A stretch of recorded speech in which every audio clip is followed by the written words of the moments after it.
dans son lit, il tournait à gauche, il tournait à droite, et puis à gauche, et puis à droite. Trop de pensées. Et s'ils avaient raison, ceux d'en bas, si tout cet or et tout cet argent avaient été dépensés pour rien. Mais non, non, non, non. Il ne fallait pas écouter les rumeurs de leur populace. Lui, c'était un roi. Et il faisait comme tous les rois. Quand il y avait des choses que ses yeux ne pouvaient pas voir, il savait qu'il devait garder le silence. Sur cette dernière pensée, il est arrivé à s'endormir. Et le lendemain, ça reprit les réunions avec les ministres, avec les juges, avec les chefs des armées. Bref, une vie de roi normale, quoi. Seulement le soir, il appelait son confident. C'était le ministre de sa garde-robe. Ah oui, j'ai oublié de vous dire que dans les prochains jours, ils allaient organiser une grande fête pour les 30 ans de son règne. 30 ans, c'était quelque chose, il fallait marquer le coup. C'est pour ça que le roi, il a décidé de s'habiller comme jamais auparavant. Et il a invité 2 couturiers très réputés que les autres rois du continent lui ont recommandés. Et voici le dialogue avec son ministre de garde-robe. Alors, tu es allé voir le tissu? Oui. Il est comment? Magnifique, il est plein de fleurs, il est plein de couleurs, il est léger, mais il est en même temps très chaud. C'est un tissu unique. Bon, qui d'autre était avec toi?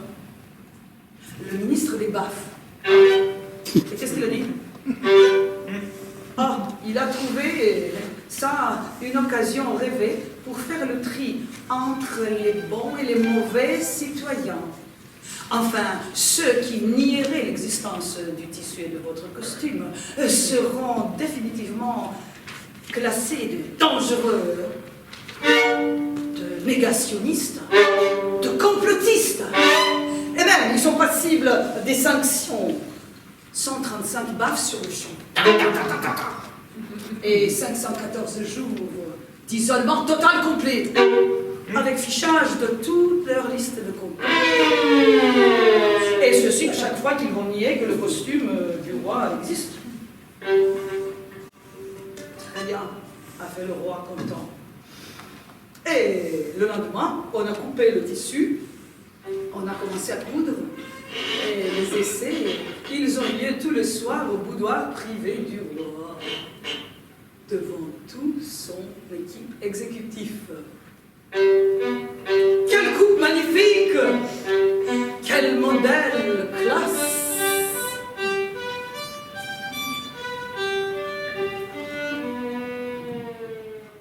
Seulement que voilà, un jour la porte de l'atelier de couture est restée ouverte.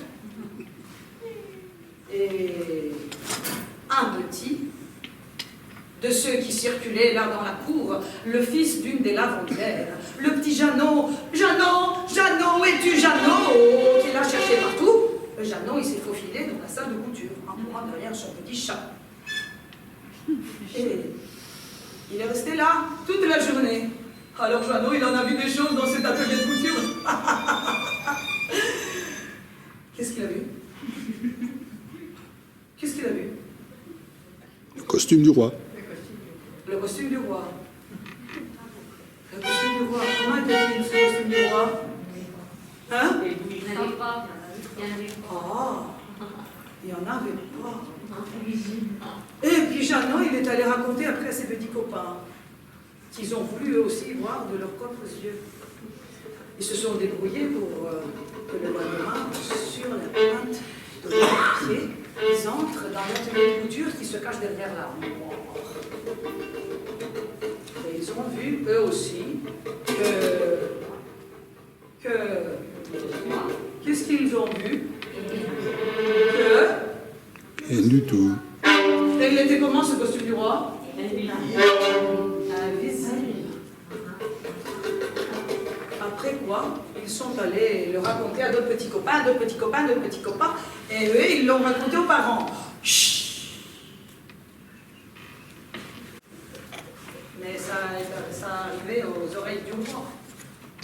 Quoi? Il y a des enfants qui racontent des choses pareilles, mais il faut immédiatement leur fermer la bouche, sinon...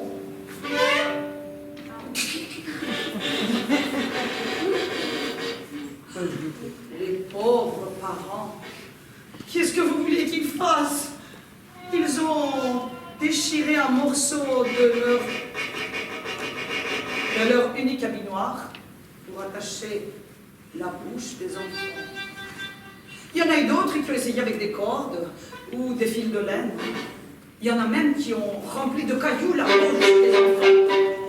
Mais c'était pour leur bien, madame. Je devine votre sourire derrière le masque. Hein. C'était pour leur sauver la vie. Et les jours se sont écoulés. Et le jour de la grande fête s'approchait. Et tout le monde y était invité. Sauf que voilà, la veille du soir, le roi, dans son lit, il ne pouvait pas fermer l'œil. À gauche, à droite, il y avait quelque chose qui le préoccupait. C'est vrai, il avait pris des mesures. La bouche des enfants était fermée, mais il y avait autre chose qui le préoccupait. Quoi? La bouche des adultes? Non, ça. Il savait que les adultes n'allaient rien dire, qu'ils avaient peur des sanctions. Mais il y avait les yeux des enfants.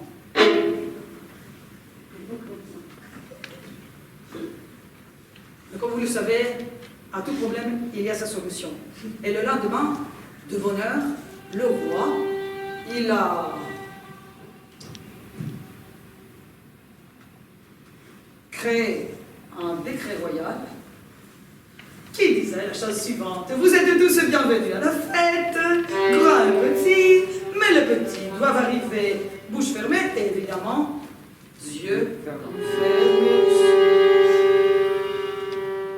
Oh, les pauvres parents, que pouvaient-ils faire sauf obéir? Ils ont déchiré encore un morceau de leur unique tissu noir et habit noir. Et ils ont attaché les yeux de leurs enfants. Il y en a eu même que, pour montrer du zèle, ils ont carrément posé un seau sur la tête de leur petit. Et tout le monde est allé à la fête. Qu'il est magnifique ce roi! Qu'il est beau! Qu'il est extraordinaire! On n'a jamais vu de tenue pareille. Criait tout le monde, l'applaudissait. Et lui, il marchait fier sur le tapis rouge. Malgré le vent froid qui lui raflait la peau des fesses. Il y avait quelques gouttes qui s'accrochaient sur les poils de sa poitrine. Mais il se disait 30 ans de règne, c'est quand même quelque chose. Là, je suis en train de franchir un corps. Je vais être proclamé le roi du continent bientôt. Et alors qu'ils étaient dans ces rêveries douces, il y a une voix stridente, horrible, d'un enfant sûrement, qui a crié: le roi est nu! Silence. Quelques secondes de silence ont plané au-dessus des têtes. On aurait dit une éternité. Et juste après, il y a eu un chuchotement. Et puis un autre. Et puis encore un autre. Le roi est nu. Et puis, tous ces chuchotements sont devenus plus forts et plus forts, de sorte que des dizaines, des centaines, des milliers de voix se sont mises ensemble pour dire la même phrase. Le roi est nu. En ce moment-là, le roi a senti tout d'un coup le froid. C'est vrai que le vent lui enflait les fesses, c'est vrai que la pluie avait commencé et ça lui trempait sa poitrine. Et les courtisans et courtisanes qui allaient derrière, en soulevant la soi-disant longue queue de sa soi-disant de longue cape, ils ont accéléré le pas aussi. Ils ont tous accéléré le pas. Ils ont presque couru. Et la foule a couru derrière. Et heureusement qu'il y avait une grotte au bout de la ville. Et qui se sont cachés là-dedans. Ils ont poussé une pierre. Et vous savez quoi? Ils y sont toujours là. Quant aux gens qui sont revenus chez eux à reprendre la vie, si vous voulez que je vous raconte comment ils ont vécu, eh ben, il faudrait revenir dans une autre scène.